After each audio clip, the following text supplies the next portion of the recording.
8 апреля. Круто, да?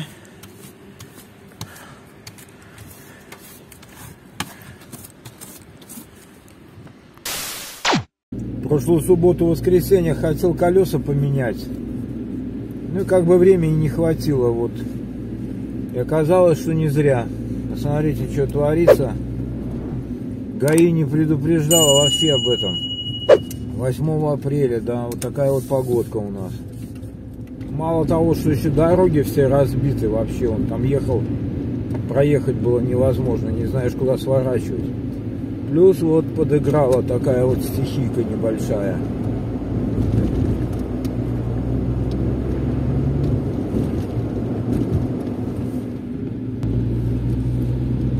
Но я думаю, что это последний всплеск такой непогоды, и далее погода установится нормальная. Я вот планирую уже делать большое ТО. Надо, значит, проверить колодки тормозные. Надо посмотреть все жуки по кузову, которые могли всплыть за время эксплуатации в зимний период.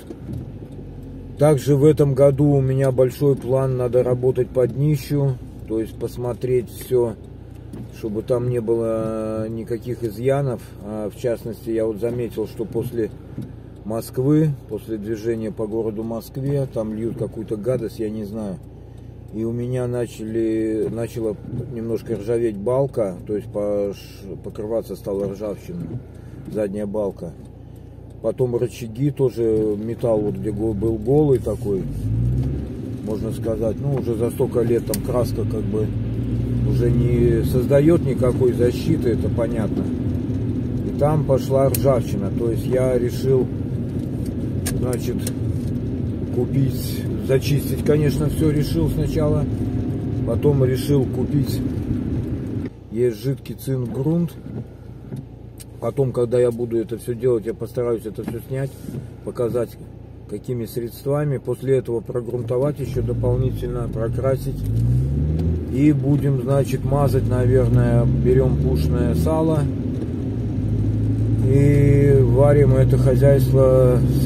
Ну, я обычно использую гидроизоляцию для крыш или фундаментов. Можно взять строительную, такая хорошая тема. Получается, вместе с пушечным салом, если сварить, то днище покрывается надежно и надолго. И сравнительно это не очень дорого. Что еще? Значит, посмотрим, в каком состоянии перезимовали мои крылья, отремонтированные, заклепанные, покрашенные и зашпаклеванные. Надо эту тему просмотреть обязательно. Вот что-то тут троллейбусы, смотрите, вот стали, моргают все, что-то случилось впереди. Ну и дальше обычное такое ТО, да, то есть замена масла будет. Мы обратим внимание, что у меня происходит в воздушном фильтре, куда я в корпус воздушного фильтра ввел вентиляцию картерных газов. Многие пишут, что это у них там то ли не работает, то ли еще что-то. У меня пока все работает нормально. Просто надо обратить внимание на то, есть ли там маслянистые пятна на фильтре или нет. Я пока, честно говоря, вот, ну, только вскрывал, наверное, когда проехал километров 500. И только тогда смотрел, все было нормально. Сейчас уже вот у меня 8500 на одометре, да, и я вот через такой промежуток времени меняю масло и фильтра. Почистим свечи, значит, обратим внимание на крышку трамплера. Ну, провода у меня в порядке, я их недавно менял. Зарядка у меня по генератору тоже идет нормальная, щеточкам там где-то около, наверное, 2 лет. Я сначала хотел как бы сдать на профилактику генератор, но мне тут подсуетили, можно сказать, вообще бесплатно, да, не можно, а практически бесплатно, там услуга за услугу была. И у меня 2 генератора есть, бэушных, в хорошем состоянии, поэтому Буду ездить на этом, пока он там вообще не накроется, потом махаю одно на другое, а этот можно уже тогда заниматься ремонтом. Еще я, значит, вот у меня, я очень увидел это, у меня хомуты, которые крепят топливный бак, да, они там очень сильно поржавели. Мы их тоже обработаем, зачистим, все это наведем порядок. И я еще посмотрю обязательно, значит, надо сделать профилактику глушителю, как я и говорил, то есть я его очищу от той грязи, которая, может, уже там собралась, значит, продую все, грязь эту все уберу, ну, там, наверное, незначительно будет, плюс обезжирю и покрою хотя бы сверху силиконовой антикоррозийной и температуростойкой серебристую красочку такую приобрел. Что по поводу гидрокомпенсаторов? Ну, мы заменим масло и посмотрим, будет ли у нас, ну, в теплое время суток происходить подстукивание. Если нет, то пока я их менять не буду. Я их, наверное, куплю, потому что, скорее всего, я поменяю это, наверное, ближе уже к зиме. Потому что, ну, не заменить это тоже как бы не очень хорошо. Просто если гидрик уже работает плохо, это, конечно, влияет, во-первых, на открытие клапанов, да, соответственно, опять те же обороты там и неустойчивая работа двигателя, опять же, расход топлива, и еще, конечно, может начать изнашиваться сам распредвал, то есть кулачок будет стучать и будет выработка. Поэтому тоже за это надо будет посмотреть. Ремни ГРМовские генератора, ну, генератора гидроча мы проверим на состояние. В прошлом ТО это было в идеальном состоянии, значит, за 8 тысяч, я думаю, там ничего особого такого критического не произойдет. А до замены ремня ГРМ мне еще, наверное, 1050-45 где-то надо ездить. Антифриз тоже менялся недавно, пока пойдет. Что еще я сделаю? Это я возьму всю жидкость из бачка, все-таки я тормозную шприцем удалю и залью новую. Прокачивать систему, думаю, не стоит. У меня как бы тормоза в хорошо берут. Все колеса я проверял, берут нормально. Снимем барабаны. Посмотрим на состояние задних колодок. Ну, как бы в прошлом году я еще смотрел, состояние было такое не критичное. Ну, уже, конечно, износ там есть, но ездить еще можно было. И можно просто все почистить там и посмотреть, если автоматическая регулировочка, вот этот лепесточек еще сражается, то на лето как бы хватит. А дальше, опять же, к зиме, то можно поменять будет задние колодки. Ну и, соответственно, посмотреть, в каком состоянии передние колодки. Вот такое большое ТО будем делать. По электрической части все работает нормально, кроме что-то случилось с задним левым стеклоподъемником, как бы он не работает по каким-то причинам. Ну, лезть туда особо неохота, потому что я этим стеклом практически не пользуюсь. Там, если кто-то ездит, то это ребенок. Там ставится детское кресло, я вожу там внуков, а им окно нежелательно, чтобы у них было открыто. Ну, пока вот хоть такая погода, но едем пока на дорогах, как бы вроде бы все нормально. Сейчас в магазинчик заеду. Надо кое-что купить.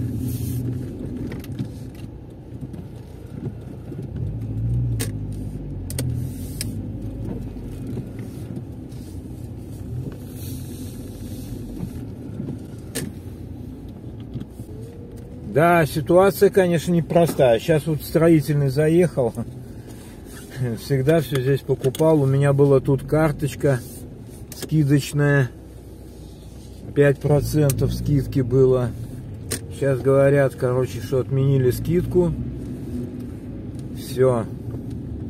Наступает нам кирдык потихоньку. Все продавцы, ну, такого возраста, скажем, около 40 лет, нету улыбки на лице у людей. Так что вот так вот, такая вот ситуация, скажем так. Полная задница. Он и сыпет, и сыпет. Но это не влияет на наш оптимизм. Наша задача заниматься своими делами. Самое главное, чтобы машинка была в порядке. Хотя бензин тоже дорожает с каждым днем. Постоянно идет подорожание. Но я на всякий случай, у меня стоит в запасе 40 литров бензина. Мало ли пригодится. Может, придется к китайской границе ехать на этой машине. Но это очень хорошо, что я не поменял колеса. Вот самое главное, что я, не очень приятно ездить на летней резине в такую погоду, скажем так.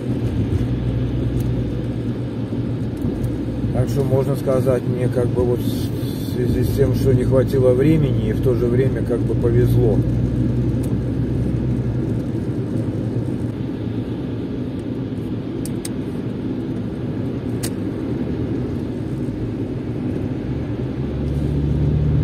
Еще хотелось ответить там на кое-какие вопросы в комментариях, там ребят пишут. Вот один комментарий мне поступил, там влияет ли датчик температуры охлаждающей жидкости на обороты. Ну, конечно, если он будет неправильно давать показания,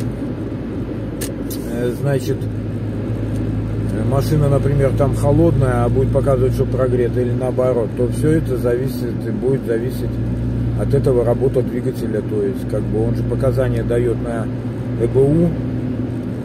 Вот. Второе, там пишут, значит, я поменял датчик, но мне не помогло. Ну, что я хочу сказать, ребята, то есть датчик имеет какое-то сопротивление, надо его померить, да, то есть сравнить с мануалом. Одна ситуация. Второе, у меня есть видео, как я проверяю, да, то есть если сохранился чек, то можно потом его занести и сдать. Ну, я, правда, не знаю, кого какие законы, но я бы добился того, чтобы они бы его забрали. Хотя деньги, в принципе, не сильно большие, но как бы все равно дело принципа. Также еще у меня есть вопросик такой.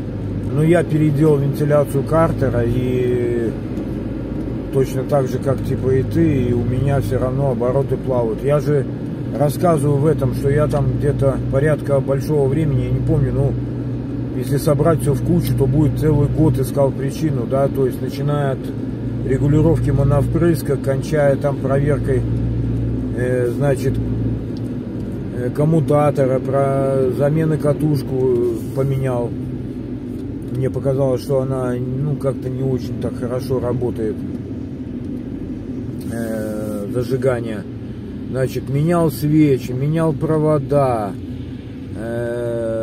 проверял датчик холла. Обнаружил один раз, что у меня подшипник плохо работает на распределителе зажигания, да, менял целиком полностью распределитель в сборе. Также, значит, что еще? Надо, конечно, смотреть, чтобы у вас было напряжение бортовой сети в норме, да, чтобы генератор давал хорошую зарядку. Это тоже будет влиять на всю эту работу. Что еще? И это как его... Ну, опять же, вот, значит, датчик температуры охлаждающей жидкости. Недавно снимал видео, что абсорбер может повлиять также, да, то есть, ну, обычно на горячую, на холодную стрекочет. Машина, в принципе, работает на прогревочных оборотах, но когда машина прогреется, начинает падать мощность, падают обороты и идет расход топлива. Может влиять, в моновпрыске стоит датчик температуры воздуха входящего, также может влиять наоборот. Забитая форсунка, то есть грязная, да, грязная дроссельная заслонка сама, да, то есть сама заслонка, нагар имеется. Все это влияет на обороты. То есть, ребята, переделать вентиляцию картера и сидеть и радоваться, ну, вряд ли так получится. То есть, я начинал даже с того, что я видел, как двигатель там весь мокрый, да, то есть, при перепаде температуры, то есть, я даже вот, ну, где-то прочитал, что, да и посмотрел, что на уже более совершенных машинах ставится утепление на капот, да, такая шуба называется, да.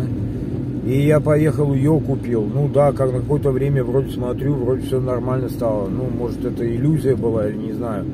Вот, хотя не помешает. Это заодно часть какой-то есть, ну, звукоизоляции, да. Вот, купил эту шубу, поставил. В общем, переделано было работы масса. Это не так, что раз я там что-то ткнул, и все у меня в порядке. Так не получается. Самое главное в этой работе — это желание, время, чтобы у вас было, чтобы вы делали не торопясь. Я не люблю вообще делать что-то, торопиться. Вот ставится цель, я сделаю и все. Нет, у меня такого нет. Я делаю, не торопясь, сколько сделал, столько сделал. Если ставить какое-то ограничение себе, ну, как правило, это влияет на качество работы. То есть вот это по поводу оборотов. Сейчас вот пока вот езжу, все нормально, все хорошо. Единственное, конечно, у меня есть подозрение, что мой датчик абсорбера тоже работает не совсем грамотно. Но почему у меня не происходит как бы вот таких вот нюансов, которые там, ну, потери мощности, там, что я увидел, что у меня значит, в багажнике не плотно закрыта. Она закрыта, но не плотно. Там уплотнитель чуть-чуть вылез, и крышка, где стоит бензонасос в бензобаке, она не плотно закрыта. Видимо, поэтому, если даже он косячит, то нету создавания вакуума в бензобаке, его не плющит, ну и, соответственно, это не сказывается на работе мотора. Иногда, может быть, что-то проскальзывает, но, видимо, все-таки воздух туда поступает. Но проверить я обязательно проверю, вот когда буду делать большое такое ТО, займусь, то и это мы проверим в обязательном порядке. Ну, не знаю, по-моему, больше вопросов по комментариям я не видел. Хочу выразить благодарность тем, кто смотрит, кому нравится. Конечно, большое спасибо, мне говорят, и я говорю за то, что вы просматриваете. Тоже вам огромное спасибо. Будем снимать, вы задавайте почаще вопросы, это будет стимулировать снять что-то. Ну, думаю, вот может получится снять, значит, большое вот это вот ТО постараюсь снять, как я буду делать. Так что вот такие у меня новости. Кто желает, может подписаться на канал, поставить лайк. Ну, может не подписываться, это дело личное каждого. Просто кому интересно, я буду всегда рад. Все, удачного всем дня, всем до свидания, пока. На этом все, до скорых встреч.